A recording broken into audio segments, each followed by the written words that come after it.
வணக்கம். யூகேக்கு படிக்க வரவங்க மற்றும் வேலைக்கு வரவங்களுக்கு இங்கிலீஷ் டெஸ்ட் வந்து முக்கியமான குவாலிஃபிகேஷன்.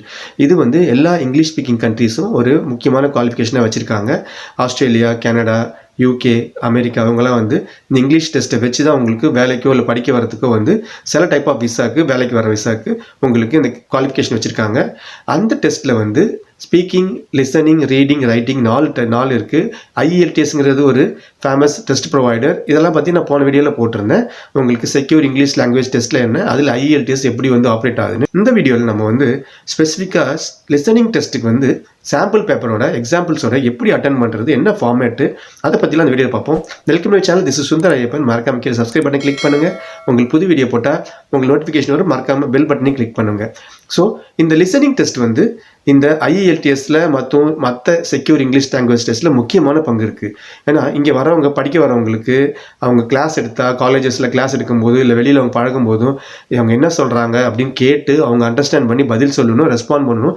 அதுக்கு இந்த லிசனிங் வந்து ரொம்ப முக்கியமான ஸ்கில்லுன்னு இந்த கவர்மெண்ட் கன்சிடர் பண்ணுறாங்க. யூகே கவர்மெண்ட்டு மற்றும் இந்த இங்கிலீஷ் மெஜாரிட்டி ஸ்பீக்கிங் கவர்மெண்ட்ஸ்லாம் கன்சிடர் பண்ணுறாங்க. ஸோ அதனால இந்த டெஸ்ட்டு வந்து ரொம்ப முக்கியமான பங்கு இருக்குது, லிசனிங் டெஸ்ட்டு. நீங்கள் வந்து காலேஜில், ஸ்கூல்லலாம் வந்து இங்கிலீஷில் படிச்சிருப்பீங்க, இங்கிலீஷை ரீட் பண்ணியிருப்பீங்க. ஆனால் நிறைய பேர் வந்து இங்கிலீஷில் பேசுனதை கேட்கறதுக்கோ இல்லை வந்து இங்கிலீஷை திருப்பி பேசுகிறதுக்கோ வந்து சான்சஸ் கம்மியாக தான் இருந்திருக்கும். சிட்டிஸை விட்டுருங்க, இல்லை ப்ரைவேட் ஸ்கூலில் படிக்கிற இல்லை ஹைஃபை ப்ரைவேட் ஸ்கூலில் படிக்கிறவங்கள விட்டுருங்க. ஆனால் நார்மலாக டவுன்ஸு இன்னும் சில சின்ன டவுன்ஸில் இருக்கவங்களாம் வந்து இங்கிலீஷில் படிச்சிருப்பாங்க, இங்கிலீஷில் எழுதியிருப்பாங்க. ஆனால் இங்கிலீஷில் பேசுகிறதும் இங்கிலீஷில் வந்து புரிஞ்சிக்கிட்டு அவங்க அண்டர்ஸ்டாண்ட் பண்ணிவிட்டு திருப்பியும் பதில் சொல்கிறது ரொம்ப கம்மியாக இருந்திருக்கும். ஸோ அதனால தான் இந்த இங்கிலீஷ் லிசனிங் டெஸ்ட் வந்து ரொம்ப முக்கியமான பங்கு இருக்குது. இந்த ஃபார்மேட் என்னென்னா, உங்களுக்கு மொத்தம் 4 செக்ஷன்ஸ் இருக்குது, 4 பார்ட் இருக்குது. மொத்த மார்க் வந்து 40 மார்க்ஸு. ஸோ இந்த டெஸ்ட்லேயே வந்து படிக்க வரவங்களுக்கு கொஞ்சம் ஹை குவாலிஃபிகேஷனும், அதாவது கொஞ்சம் அவங்களுக்கு ஸ்டாண்டர்ட், அந்த டெஸ்ட்டோட ஸ்டாண்டர்ட் கொஞ்சம் அதிகமாகும். இதுவே வந்து வேலைக்கு வரவங்களுக்கும் டெஸ்ட் வந்து கம்மியாக ஸ்டாண்டர்ட்னு கிடையாது. 2 பேருக்குமே ஈக்குவல் ஸ்டாண்டர்ட் தான். ஆனால் அந்த மார்க் கிரேடிங் வந்து கொஞ்சம் டிஃபர் ஆகும். நான் போன வீடியோவில் சொல்லியிருக்கேன். ஸோ 4 செக்ஷன் சொன்னேன். 4 செக்ஷனில் வந்து ஃபஸ்ட் பார்ட் வந்து எப்படி இருக்குன்னா, ஃபஸ்ட் பார்ட்டில் வந்து ஒரு கான்வர்சேஷன், 2 பேர் கான்வர்சேஷன் மாரி இருக்கும். எக்ஸாம்பிள், அந்த கான்வர்சேஷனில் அவங்க பேசுகிறத வச்சு கொஷின்ஸ் கேட்டிருப்பாங்க, நீங்கள் ஆன்சர்ஸ் பண்ணணும். மொத்தமாக அந்த டெஸ்ட் வந்து 30 மினிட்ஸ், 10 மினிட்ஸ் எக்ஸ்ட்ரா கொடுப்பாங்க. அது வந்து உங்கள் ஆன்சர்ஸ் வந்து ஆக்சுவல் ஷீட்டுக்கு ட்ரான்ஸ்ஃபர் பண்ணுறது 10 மினிட்ஸ் எக்ஸ்ட்ரா கொடுப்பாங்க. நீங்கள் பென்சில் யூஸ் பண்ணுறது தான் பெஸ்ட் டிப்பு. ஏன்னா நீங்கள் தப்பு பண்ணிங்கன்னா திருத்திக்கலாம். ஆக்சுவல் பேப்பரில் நீங்கள் ஆன்சர் ட்ரான்ஸ்ஃபர் பண்ணும்போது பார்ட் 1ல 2 பேர் கான்வர்சேஷன் பண்ணுவாங்க. அதை அண்டர்ஸ்டாண்ட் பண்ணி நீங்கள் கொஷினுக்கு ஆன்சர் பண்ணணும். இந்த ஆடியோ கிளிப்பை வந்து திருப்பி போட மாட்டாங்க, அது கிளியராக சொல்லிட்டாங்க. ஆடியோ திருப்பி போட மாட்டோம். ஆனால் ஒவ்வொரு செக்ஷனுக்கும் நடுவில் கேப் விடுவாங்க. அந்த கேப்பில் வந்து நீங்கள் அடுத்த செக்ஷனுக்கு வர கொஷின்ஸ் வந்து நீங்கள் பார்த்துக்கலாம். ஸோ அது முக்கியமான விஷயம், நீங்கள் தெரிஞ்சு வச்சுக்க வேண்டியது. ஸோ ஃபஸ்ட் செக்ஷனில் ஒரு 5 கொஷின் இருக்கும். அவங்க சொல்லுவாங்க, இந்த first part of the audio வந்து உங்களுக்கு ஃபஸ்ட்டு 5 கொஷினுக்கு, அப்புறம் கொஞ்சம் பிரேக், ஒரு 10 செகண்ட்ஸ் பிரேக்கு, அப்புறம் அவங்க எக்ஸ்பிளைன் பண்ணுவாங்க அடுத்த செக்ஷன் கொஷின்ஸ்க்கு அடுத்த ஆடியோன்னு சொல்லிட்டு. ஸோ மோஸ்ட்லி ஃபஸ்ட் பார்ட் வந்து உங்களுக்கு வந்து 2 பேர் பண்ணுற ஒரு கான்வர்சேஷனாக இருக்கும். யாராச்சும் ஒருத்தங்க டெலிஃபோனில் கால் பண்ணி டீட்டெயில்ஸ் கேட்பாங்க, இன்னொருத்த ஆன்சர் பண்ணுவாங்க. இல்லை வந்து நீங்கள் ஒரு ட்ரெயின் ஸ்டேஷனுக்கு போகிறீங்க, ட்ரெயின் ஸ்டேஷனில் போய் அங்கே வந்து இந்த ட்ரெயின் எத்தனை மணிக்கு போகும், எனக்கு என்ன ஆப்ஷன்ஸ் இருக்குது, என்ன டிக்கெட் விலை என்ன அப்படின்னு கேட்குறதுலாம் வந்து கான்வர்சேஷன் எக்ஸாம்பிளாக வருது. ஸோ இன்னொரு ஒரு முக்கியமான டிப் என்னென்னா, உங்களுக்கு ஆன்சர்ஸ் வந்து கொஷினில் ஆன்சர்ஸ் வந்து அந்த ஆடியோவில் வரிசையாக தான் வரும், எதுவும் ஜம்பிள்டாகி வராது. ஆன்சர்ஸும் உங்களுக்கு ஃபில் இன் த பிளாங்க்ஸு, அப்புறம் வந்து மேட்ச் த ஃபாலோயிங் மாதிரி இருக்கும். அப்புறம் வந்து உங்களுக்கு சாய்ஸஸ், மல்டிபிள் சாய்ஸ் ஆன்சர்ஸ், இந்த மாதிரி நிறையா உங்களுக்கு ஆன்சர்ஸ் கொஷின்ஸ் இருக்கும். ஸோ அது மெயினாக நீங்கள் பார்க்க வேண்டியது.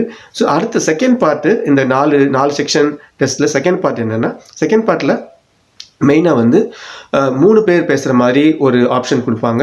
அதாவது ஒரு ப்ரொஃபஸர் 2 ஸ்டூடெண்ட்டை பேசுகிற மாதிரியோ, இல்லை வந்து ஒரு டீச்சர் 2 ஸ்டூடெண்ட்டை பேசுகிற மாதிரியோ, அகாடமிக் சுச்சுவேஷனில் வர கான்வர்சேஷன், அதில் உங்களுக்கு ஆடியோ வரும்.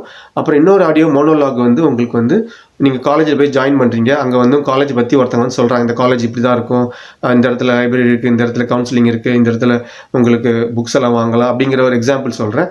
இப்போ லாஸ்ட் பார்ட்டில் இன்னொன்று வந்து அகாடமிக் மோனோலாக்னா, ஒருத்தர் வந்து அவர் ப்ராஜெக்ட் பண்ண தீசஸே வந்து அவர் வந்து எக்ஸ்பிளைன் பண்ணுவார். நான் இந்த தீசஸ் பண்ணியிருக்கேன், இந்த தீசஸில் இந்த செக்ஷனை வந்து நான் ஹேண்டில் பண்ணியிருக்கேன், இதில் இப்படி தான் என்னோட தீசஸ் வந்து இப்படி தான் ஃப்ளோ இருக்குது அப்படின்னு சொல்லி அது வரும். ஸோ மொத்தம் 4 பார்ட்டு, ஒரு சாதாரண மோனோலாக், இன்னொன்று வந்து அகாடமிக் மோனோலாக், அப்புறம் ஒரு 2 பேர் கான்வர்சேஷன், அப்புறம் 3 பேர் கான்வர்சேஷன். ஸோ இதெல்லாம் தான் வந்து உங்களுக்கு லிசனிங் டெஸ்ட்டில் இருக்கிற 4 செக்ஷன். இதில் 40 கொஷின்ஸ், 30 minutes டைம் உங்களுக்கு இந்த 40 மார்க்ஸை வந்து உங்களுக்கு வந்து பேண்டாக பிரித்து உங்களுக்கு வந்து அலோகேட் பண்ணுவாங்க. ஸோ அகாடமிக்கு மினிமம் வந்து உங்களுக்கு 4 நிறைய காலேஜ் கேட்குறாங்க. சில காலேஜ் வந்து மார்க்கே இங்கிலீஷ் டெஸ்ட்டே வேணாங்கிறாங்க. அந்த காலேஜ் வந்து நீங்கள் படித்த காலேஜோட அவங்க அந்த ஸ்டாண்டர்டை வச்சு அவங்க கேஜ் பண்ணுறேன்னு சொல்லியிருக்காங்க. சில காலேஜ் அப்படி இருக்குது. ஆனால் முக்கால்வாசி காலேஜ் வந்து இங்கிலீஷ் டெஸ்ட் கேட்குறாங்க. அது starting with 4 band mark. Cambridge, ஆக்ஸ்ஃபோர்ட்லாம் பார்த்தீங்கன்னா 8, 7.5 இதெல்லாம் கேட்குறாங்க. ஸோ வாங்க பார்க்கலாம் சில சாம்பிள் எக்ஸாம்பிள்ஸ். இது பிரிட்டிஷ் கவுன்சில் IELTS சைட்லேருந்து எடுத்தது. இந்த IELTS பிரிட்டிஷ் கவுன்சில் சைட்டில் வந்து உங்களுக்கு நிறைய சாம்பிள் பேப்பர் இருக்குது. அதில் இருக்கிற லிசனிங் பார்ட் 1 பற்றி இதில் பார்ப்போம். லிசனிங் பார்ட் 1ல் உங்களுக்கு 2 பேர் பேசுகிற ஒரு கான்வர்சேஷன் கொடுப்பாங்க. இது ஜென்ரலாக ஒரு பப்ளிக்கோ இல்லை ஒரு அஃபிஷியலோ பேசுகிற ஒரு எக்ஸாம்பிள் மாதிரி இருக்கும். இதில் வந்து ஒரு கிளர்க் கிட்ட, அதாவது ரயில்வே கிளர்க் கிட்ட ஒருத்தர் பேசஞ்சர் வந்து ஒரு டீட்டெயில்ஸ் கேட்குறாரு. அதோட எக்ஸாம்பிள் கொடுத்துருக்காங்க. இந்த கொஷின்ஸ் எல்லாமே நீங்க வந்து உங்களுக்கு கொஷினை பார்க்கறதுக்கு கொஞ்சம் டைம், ஒரு 30 செகண்ட்ஸ்க்கு டைம் இருக்கும். ஆனா இந்த ஆடியோ திருப்பி போட மாட்டாங்க. நீங்க பென்சில்ல இந்த ஆன்சர்ஸ்லாம் எழுதுறது நல்லது. ஏன்னா தப்புன்னு நீங்க எரேஸ் பண்ணிட்டு திருப்பி எழுதலாம். அப்புறம் கடைசியா உங்களுக்கு 10 மினிட்ஸ் டைம் கொடுக்குறாங்க. அந்த 10 மினிட்ஸ்ல நீங்க வந்து உங்களோட ஆக்சுவல் ஆன்சர்ஸ் வந்து இன்னொரு ஷீட்ல நீங்க எழுதிடலாம். ஸோ கொஷின்ஸ் வந்து உங்களுக்கு வரிசையா சொன்ன மாதிரி வரிசையா வரும். ஃபர்ஸ்ட் கொஸ்டின்ஸ் வந்து 1 to 5க்கு இந்த பார்ட் அப்படின்னு சொல்லி, ஃபார் எக்ஸாம்பிள் இந்த ஆடியோ பார்க்கலாம். Good morning, Travel Link. How can I help you? Good morning. I live in Bayswater and I'd like to get to Harbour City tomorrow before 11 a.m. Well, to get to Bayswater... so இதில் பார்த்தீங்கன்னா அவர் வந்து எங்கே இருக்காரு, destination வந்து அவர் சொல்லியிருக்காரு, நான் வந்து base வாட்டர்லேருந்து harbour city போகணும்னு சொல்கிறார். ஸோ ஆன்சர் வந்து ஹார்பர் சிட்டி. ஸோ அடுத்ததில் பார்த்தீங்கன்னா அவங்க வந்து எக்ஸ்பிரஸ் ட்ரெயின் லீவ்ஸ் at 1 அப்படின்னு சொல்கிறாங்க. ஸோ அது அந்த ஆன்சர் இதில் இருக்கிற கொஸ்டின் இருக்கிற எல்லா கொஸ்டினோட ஆன்சரும் வரிசையாக தான் வரும். எதுவும் ஜம்பிள் ஆகி வராது. அது ஒரு முக்கியமான விஷயம் நீங்கள் பார்க்க வேண்டியது. ஸோ இதில் அடுத்தது என்னன்னா, ட்ரெயின் எப்போ லீவ் ஆகும் அப்படின்னு சொல்லி question, express train leaves at அப்படின்னு அடுத்த கொஸ்டின். அதுக்கு ஆன்சர் எப்படி வருதுன்னு பார்ப்போம். அதுக்கு அடுத்தது வந்து நியரஸ்ட் ஸ்டேஷன் என்னன்னு கேட்குறாங்க. ஸோ இது ரெண்டுத்துக்கும் ஆன்சர் வந்து ஒன்றுக்கு அப்புறம் இன்னொன்று தான் வரும். பாருங்க அதை. Sorry. Right, so that's Bayswater to Harbour City. Are you planning to travel by bus or train? I don't mind really. Whichever option is faster, I suppose. Well, if you catch a railway express, that'll get you there in under an hour. Let's see. Yes, if you can make the 9:30 a.m. express, I'd recommend you do that. Great. Which station does that leave from? Helendale is the nearest train station. So அவங்க என்ன சொல்றாங்க, 9:30க்கு first train, ஒரு express train போகுது. அவங்க போக வேண்டிய destination harbour சிட்டிக்கு. அப்புறம் அவங்க ஒரு ட்ரெயினை பிடிக்க வேண்டிய ஸ்டேஷன், நியரஸ்ட் ஸ்டேஷன் வந்து ஹாலண்டேல் ஸ்டேஷன் சொல்றாங்க. ஸோ அது ரெண்டு ஆன்சர் வந்து ஒன்றுக்கு அப்புறம் அடுத்தது தான் வரும். ஸோ அதை நீங்கள் பார்த்துக்கலாம். ஏன்னா இதுக்கு 3வது கொஸ்டினுக்கு ஆன்சர் ஃபர்ஸ்டே வராது. இதுக்கு அடுத்த கொஸ்டின் வந்து ஒரு பஸ் இருக்குது. அந்த பஸ்ஸை நீங்கள் வீட்டிலேருந்து பிடிச்சிங்கன்னா உங்கள் ட்ரெயின் ஸ்டேஷனுக்கு போகலாம் அப்படின்னு சொல்கிறாங்க. அப்புறம் அந்த பஸ் ஸ்டேஷன், அந்த இன்னொரு பஸ் சொல்கிறாங்க, அந்த பஸ்ஸுக்கு என்ன நம்பர் அப்படின்னு சொல்லி அடுத்த கான்வர்சேஷன் அப்படி கண்டினியூ ஆகும். Did you say Helensvale? No, Helendale. That's Helendale. What's the best way to get to the Helendale station then? Well, hang on a minute while I look into that. Now, it seems to me that you have 2 options. Option 1 would be to take the 706 bus from the Bayswater Shopping Centre to Central Street. So இதில் வந்து 706 bus வந்து goes to Central Street. அதான் answer. When you get there, you transfer to another bus which will take you to the station. Or the second option, if you don't mind walking a couple of kilometres, is to go directly to Central Street and get straight on the bus going to the train station. Okay, which bus is that? The 792 will take you to the station. I guess the walk will be good for me, so that... so அடுத்த கொஸ்டினுக்கு answer வந்துடுச்சு. அப்புறம் வந்து 2 bus இருக்கு, எந்த bus first கிளம்புதுன்னு சொல்றாங்க. What time do I catch the 792? There are 2 buses that should get you to the station on time. One just before 9 o'clock and one just after. But so before 9 o'clock bus தான் வந்து answer 5க்கு. Look, at that time of the morning, it might be better to take the earlier one, just in case there's a traffic jam or something. The 8:55 is So 8:55 வந்து question number 5க்கான answer. So இதே மாதிரி இந்த section முடிஞ்ச அப்புறம் அடுத்தது gap விடுவாங்க. அந்த கேப்பில் வந்து உங்களுக்கு சொல்லுவாங்க நெக்ஸ்ட் கான்வர்சேஷன் என்னன்னு. அதுக்கு வந்து கடை சொல்லுவாங்க, இந்த நெக்ஸ்ட் பீஸ் ஆஃப் கான்வர்சேஷனுக்கு கொஸ்டின் 6 to 10 அப்படின்னு சொல்லுவாங்க. ஸோ அதில் வந்து பஸ்ஸோட cash fare, card fare, train peak, இதை பற்றிலாம் சொல்லுவாங்க. ஸோ நீங்கள் கவனிக்கணும். ஸோ இதுதான் வந்து நான் ஃபுல்லாக உங்களுக்கு இந்த ஆடியோ போடல. நீங்கள் இந்த பிரிட்டிஷ் கவுன்சில் சைட்டில் IELTSக்கான ப்ராக்டிஸ் டெஸ்ட்டில் நீங்கள் போய் பார்க்கலாம். இது ஜஸ்ட் எக்ஸாம்பிள். என்ன சொல்ல வரேன்னா, உங்களுக்கு இந்த டெஸ்ட்டில் இருக்கிற கொஷின்ஸ் எதுவுமே எல்லாமே வந்து 1 by 1 தான் ஆன்சர்ஸ் வரும். எதுவுமே வந்து ஜம்பிள்டாக வராது. அது முக்கியமான விஷயம். அப்புறம் நீங்கள் இந்த கான்வர்சேஷனில் வர ரேட்டு, டைமு, ட்ரெயின் நம்பர் இதெல்லாம் வந்து நீங்கள் பென்சிலில் குறித்து வச்சுக்கலாம். டவுட்டாக இருந்தால் நீங்கள் பக்கத்தில் ரெண்டுத்தையும் குறித்து வச்சுட்டு நீங்கள் வந்து கடைசியாக வந்து எது உங்களுக்கு கான்ஃபிடென்ட்டாக இருக்கோ அந்த ஆன்சர் நீங்கள் போடலாம். ஸோ இது உங்களுக்கு IELTSோட லிசனிங் பார்ட் 1 டெஸ்ட். ஸோ அடுத்தது நம்ம பார்ட் 2க்கு போனோம்னா, பார்ட் 2ல என்ன இருக்குன்னா, இதே மாதிரி தான் சேம் சாம்பிள். இதில் வந்து என்ன சொல்கிறாங்க, இந்த சாம்பிள் வந்து ஒருத்தர் வந்து அவங்களோட காலேஜில் இந்த கவுன்சிலிங் பற்றி சொல்கிறாங்க. அது வந்து இந்த செகண்ட் பார்ட்டில் சொல்கிறாங்க. About what you would like to discuss. This can be really helpful for students who are feeling a bit worried about the counselling process.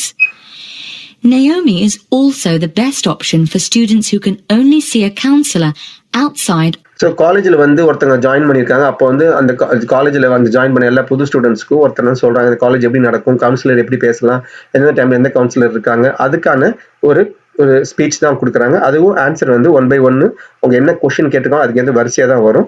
So இது பார்ட் 2க்குள்ள ஒரு சாம்பிள். ஸோ பார்ட் 3 சாம்பிள் பார்ப்போம். Part 3 sample வந்து ஒரு ஸ்டூடெண்ட்டும் ஒரு ஆள் ஒரு ப்ரொஃபஸரும் பேசுகிற ஒரு எக்ஸாம்பிள் இருக்கு. In the beginning, she is an angry, rude child who was orphaned after a cholera outbreak and forced to leave India and move to the United Kingdom to her uncle's house in Yorkshire. That's right. And there she meets Colin, who spends his days in an isolated... so ஒரு project, அந்த ப்ராஜெக்டில் வந்து story project, அந்த story ப்ராஜெக்டில் வந்து ஒருத்தர் notes எடுக்க சொல்கிறாரு. இன்னும் 2 பசங்க வந்து அதை வந்து எடுத்துக்கிறாங்க. அதில் என்ன ஒவ்வொரு கேரக்டர் பற்றி சொல்கிறாங்க, எந்த டைமில் இந்த ஸ்டோரி நடந்துச்சு, எப்போ அவங்க வந்து மூவ் ஆனாங்க, எந்த ஊரில் எந்த மூவ் ஆனாங்க, அப்படி ஒரு ஸ்டோரி மாதிரி 3 பேர் பேசுகிறாங்க. ஒரு ப்ரொஃபஸர் 2 ஸ்டூடெண்ட் பேசுகிற மாதிரி example. Believing himself to... Focus on narrative techniques instead, such as point of view. What's that mean? It's all about how we see the story. This story, for example, is written from the perspective of what is called an omniscient narrator. Omniscient means all-knowing. So, as readers, we get to see how all the characters... Same format தான் உங்களுக்கு answers எல்லாமே கொஷின்ஸில் இருக்கிற ஆன்சர்ஸ்க்கு எல்லாமே 1 by 1 தான் வரும். So அந்த டெக்ஸ்ட்டை நீங்கள் பின்னாடி போய் அந்த ஆடியோ வந்து பின்னாடி போய் கேட்க முடியாது. அதனால நீங்கள் வந்து வரிசையாக கொஷினை ஒரு வாட்டி படிச்சிங்க. அந்த ஆடியோ ஸ்டார்ட் முன்னாடி ஆகிறதுக்கு முன்னாடி உங்களுக்கு டைம் கொடுக்குறாங்க. அதில் நீங்கள் படிச்சிக்கலாம். படிச்சுட்டு நீங்கள் வந்து இதை நோட் பண்ணிக்கிங்க பென்சிலில். ஸோ லாஸ்ட் பார்ட் வந்து உங்களுக்கு வந்து திருப்பியும் இது வந்து ஒரு மோனோலாக் தான். மோனோலாக்னா ஒருத்தர் பேசுறது தான். ஸோ அதில் என்ன கொஷின் கேட்குறாங்க, ஒருத்தர் வந்து ஒரு சப்ஜெக்ட் பற்றி பேசுகிறாரு. அந்த சப்ஜெக்ட்லேருந்து நீங்கள் வந்து அதுக்கு ஆன்சர்ஸ் எடுக்கணும். Motto is to have a good time and avoid pain. Present fatalists live in the moment too, but they believe this moment is the product of circumstances entirely beyond their control. So இந்த ஆடியோவில் ஒருத்தர் வந்து ஒரு project, அவரோட ப்ராஜெக்டை பற்றி சொல்கிறாரு. நான் டைம்னா என்ன, பாஸ்டில் பாசிட்டிவான ஆளுங்க, ப்ரெசென்ட்டில் ஃபேட்டலிஸ்டிக் அப்படின்னு சொல்லி நிறைய கான்செப்ட் சொல்கிறாரு. அதெல்லாம் வந்து நீங்கள் ஃபில் இன் த பிளாங்க்ஸ் மாதிரி நீங்கள் பண்ணணும். ஸோ ஒவ்வொரு செக்ஷனுக்கும் அவங்க ஸ்டாப் பண்ணி அடுத்த செக்ஷன் ஆஃப் திஸ் ஆடியோ வந்து கொஷின் 36 to 40 அப்படின்னு சொல்லுவாங்க. ஸோ அதை நீங்கள் க்ளீனாக பார்த்துக்கலாம். இது வந்து சூஸ் த பெஸ்ட் ஆன்சர் வரும். ஸோ இதில் இந்த கொஷின், இந்த டைப் கொஷின்ஸ் வரும். ஸோ நான் காமிச்சது எல்லாமே உங்களுக்கு சாம்பிள். ஆனால் நிறைய எக்ஸாம்பிள்ஸ் இருக்குது நிறைய சைட்டில். அது போதும். நீங்கள் வந்து மெயினாக அங்கே சொல்கிறத வந்து க்ளீனாக கேட்டுட்டு நீங்கள் எழுதணும். அதான் main. Thinking about future outcomes. But did you know that every 9 seconds a child in the USA drops out of school? For boys, the rate is much higher than for girls. We could easily say, well, boys just aren't as bright as girls. But the evidence doesn't support this. A recent study states that boys in America, by the age of 21, have spent 10,000 hours playing video games. இப்போ just முடிஞ்ச அந்த ஆடியோக்கு answer வந்து என்ன சொல்றாங்க, 37க்கு American boys drop out of school at a higher rate than girls because. அதுக்கு answer வந்து they play video games instead of doing school work. அதுதான் வந்து ஆன்சர்.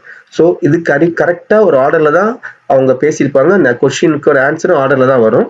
ஸோ இதுதான் உங்களுக்கு 4 பார்ட் உள்ள லிசனிங் ஸ்கில்ஸ்க்கான ப்ராக்டிஸ் டெஸ்ட்டு. அது ஆடியோ, சாம்பிள் ஆடியோ நிறைய வெப்சைட்ஸில் நிறையா இருக்குது. நீங்கள் அதை கேட்டாலே போகும். நீங்கள் இதுக்காக கிளாஸ்லாம் போய் நீங்கள் வந்து இதை அட்டன் பண்ண தேவையில்லை. ஸோ இப்போ பார்த்தோம் நம்ம சில சாம்பிள்ஸ் பார்த்தோம், 4 சாம்பிள்ஸ் பார்த்தோம். ஈஸியான சாம்பிள்ஸ். அந்த டெஸ்ட்லாம் வந்து ரொம்ப கஷ்டமான சாம்பிள் கிடையாது. இம்பாசிபிள் சொல்லவே முடியாது. பாசிபிள் யாரும் எழுதலாம். கொஞ்சம் ப்ராக்டிஸ் வேணும். கொஞ்சம் இங்கிலீஷ் வந்து காலேஜில் போய் படித்தவங்க கொஞ்சம் ப்ராக்டிஸ் வேணும். நீங்கள் நிறைய வெப்சைட்ஸில் நிறைய டீட்டெயில்ஸ் இருக்குது. இதெல்லாம் வந்து நான் டிஸ்கிரிப்ஷனில் போட்டிருக்கேன் லிங்க் எல்லாம். நீங்கள் அதை பார்த்து தெரிஞ்சுக்கிங்க. கிளாஸ்லாம் போய் நீங்கள் படிக்கணும்னு அவசியமே கிடையாது. ஒரு மாதம் டெய்லி ஒரு 1 hour உட்காந்து படிச்சிங்கனாலே போதும். லிசனிங்க்கு வந்து நீங்கள் நல்லா ஆன்சர் பண்ணலாம். கொஷின்ஸ்லாம் பெஸ்ட்டு எக்ஸாம்பிள் நீங்கள் ப்ராக்டிஸ் பண்ணுறதுக்கு நீங்கள் வந்து இங்கிலீஷ் நியூஸ் கேளுங்க. அதுவே போதும். உங்களுக்கு வந்து ஹாலிவுட் படத்தில் வர இங்கிலீஷ்லாம் தேவையில்லை. இங்கே யூகேல பேசுகிற இங்கிலீஷ் பார்த்தீங்கன்னா நீங்கள் பேசுகிறது அவங்களுக்கு புரிஞ்சுதான் போதும். அதுக்கு மேலே எதுவும் தேவையில்லை. ஹாய் ஃபைன் வாய்லாம் பேச தேவையில்லை. நீங்கள் சாதாரண இங்கிலீஷ் பேசினா போதும், அவங்களும் புரிஞ்சுப்பாங்க. சில லாங்குவேஜ் நம்ம தமிழ், சென்னை தமிழ், தஞ்சாவூர் தமிழ், மதுரை தமிழ், கோயம்புத்தூர் தமிழ் மாரி சில பார்ட் ஆஃப் த இங்கிலாந்துக்கு நீங்கள் போனீங்கன்னா, கொஞ்சம் கிராமத்துக்கு போனீங்கன்னா சில பேர் கொஞ்சம் ஃபாஸ்ட்டாக பேசுவாங்க. ஆனால் நீங்கள் படிக்க வரீங்க, வேலைக்கு வரீங்கன்னா அவங்க நார்மல் இங்கிலீஷ் தான் பேசுவாங்க. நார்மல் நம்ம நியூஸ் பேசுகிறதோட கொஞ்சம் இதுவாக இருக்கும். மற்றபடி கஷ்டமாக இருக்காது. ஹோப் இந்த வீடியோ உங்களுக்கு இந்த இங்கிலீஷ் டெஸ்ட்டில் UK விசாக்குள்ள இங்கிலீஷ் டெஸ்ட்டில் லிசனிங் ஸ்கில்லை பற்றி லிசனிங் டெஸ்ட்டை பற்றி நான் சொல்லியிருக்கேன். அதுக்கு சாம்பிள் பேப்பர்ஸ் எக்ஸ்பிளைன் பண்ணியிருக்கேன். ஹோப் இந்த வீடியோ உங்களுக்கு யூஸ்ஃபுல்லாக இருக்குன்னு நினைக்கிறேன். வீடியோ பிடிச்சிருந்தா லைக் பண்ணுங்கள், கமெண்ட் பண்ணுங்கள், சேனல் சப்ஸ்கிரைப் பண்ணுங்கள். அடுத்த வீடியோவில் பார்க்கலாம். நன்றி, வணக்கம்.